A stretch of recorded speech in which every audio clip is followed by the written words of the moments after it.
history of the ages of globalization is a history of change in how we live and how we work. In other words, it is a history of continuing change in the nature of our communities, our human settlements, from villages to megacities, and in the kinds of activities that humans pursue to stay alive and to achieve well-being.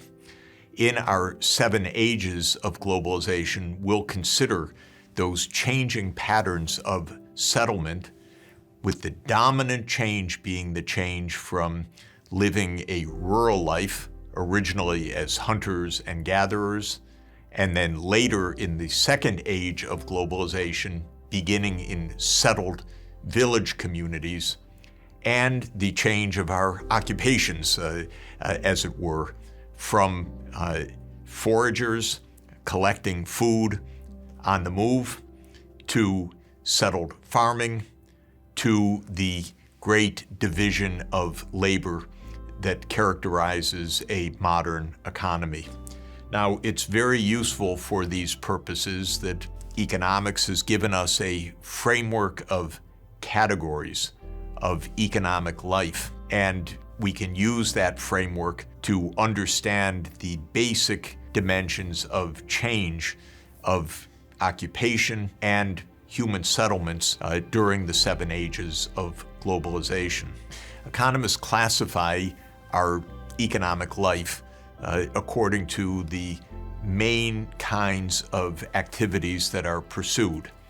The broad categories include agriculture, which is itself a set of activities of crop farming, animal husbandry, management of forests, fisheries, that whole collection of activities of bringing forth food and agricultural products for uses such as textiles is the agricultural sector. Another basic sector is the mining sector, where we extract minerals of various kinds to build buildings, for construction, for inputs for further processing and manufacturing, and where we extract various kinds of primary energy. In the modern period, the fossil fuels, coal, oil, and natural gas.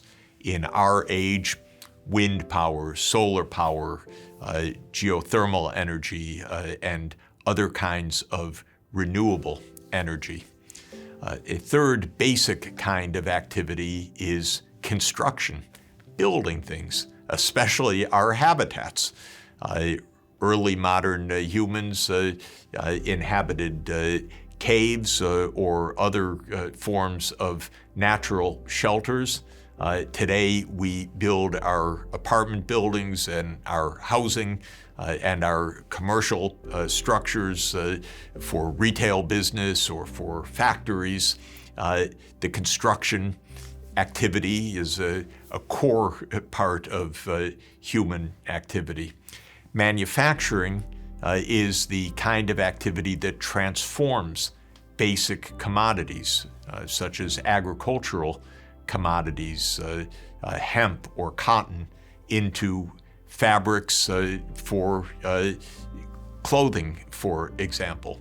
So the textile and apparel sector is a manufacturing sector that transforms basic products from agriculture into clothing, or synthetic materials made from petrochemicals into clothing.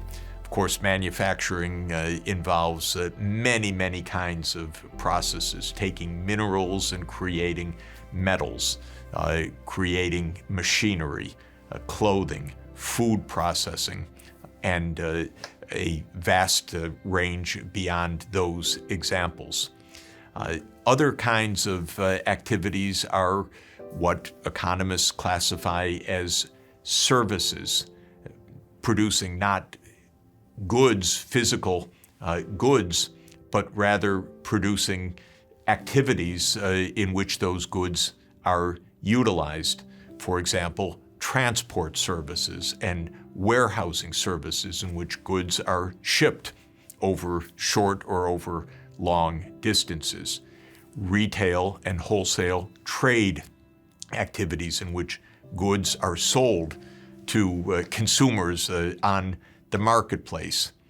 Finance, a modern service sector in which wealth in financial form is transformed or managed. Communications services in which information and data are packaged or stored or broadcast or transmitted in various kinds of media, such as books or social media. And many, many kinds of urban services, including restaurants, leisure, sports activities. Then the kinds of services that build our capacities for society, such as educational services, the sector that I am engaged in as a professor at Columbia University, and services such as public administration, the role of government, the civil servants, the bureaucrats, the politicians that manage the instruments of governance in a political system. Well, all of these sectors represent the great division of labor of a modern economy. Things were much simpler in the first age of globalization, when small groups of early modern humans moved across their habitat in hunting and gathering and raising the young and protecting themselves from natural hazards. We called those small groups bands of individuals, of 30 or 50 closely related individuals who lived together and migrated together. And their activities had very small amounts of division of labor, but even smaller than was once thought. It was traditionally thought that the men would hunt and the women would raise the young, but more and more anthropological evidence is showing that women were hunters alongside men in the earliest days of hunting and gathering bands in many places in the world. As we pass from the first age of globalization, the old Stone Age, the Paleolithic age, to settled farming, we see an increase of division of labor. Some people engage in farming, other people engage in services like politics or religion as part of a priesthood which takes hold in communities in different parts of the world, or in the processing of agriculture, spinning cotton or wool into yarns that are then woven or knitted into fabrics, early manufacturing. And so as each age of globalization proceeds, we find more and more of a division of labor and more of a shift in the activities of human beings from basic hunting and gathering or foraging to a wider range of activities across that wide spectrum of the economy. It's useful to simplify this very complicated picture by considering three broad categories of activities. One is the so-called primary sector, which includes the production of basic commodities through agriculture or through mining activity. That's the primary sector. The secondary sector is the part of the economy or part of the work that transforms those basic commodities into goods for final use by people or by businesses. And that includes construction, that includes all of the range of manufacturing sectors.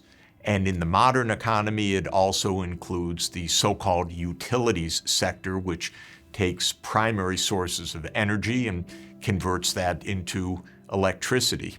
So the secondary sector is the sector of the physical transformation of primary commodities.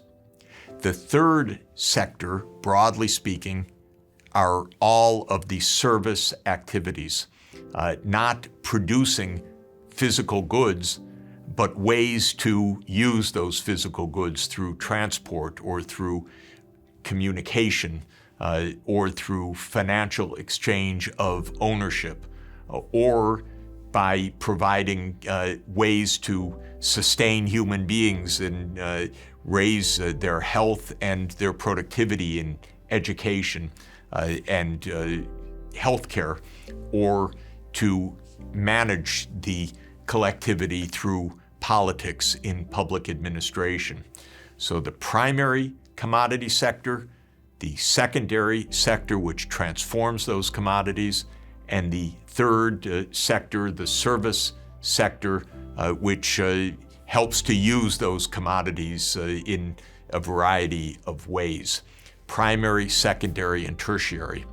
What we know as the broad sweep of history is that in the earliest ages of globalization, almost all of humanity was engaged in primary sector activities, overwhelmingly in agriculture. And primary activities are overwhelmingly undertaken in rural areas. This means that from the earliest days of humanity, people lived in rural settings, either in a nomadic life of hunting and gathering, or in a sedentary life of farming and other agricultural activities. But the vast majority of human beings were engaged in the primary sector. Also, as time went on, in the mining and then processing of crucial minerals such as copper or tin or iron during the Bronze Age, and later during the Iron Age and with early steel making.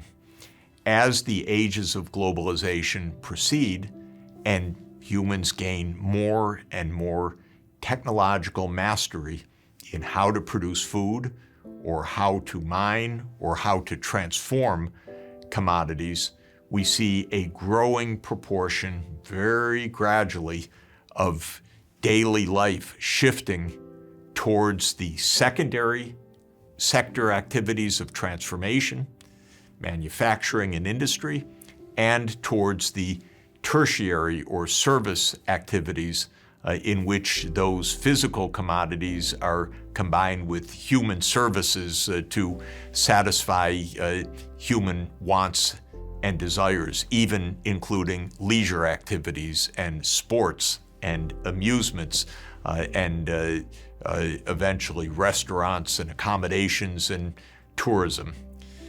This is the basic process that you see in front of you.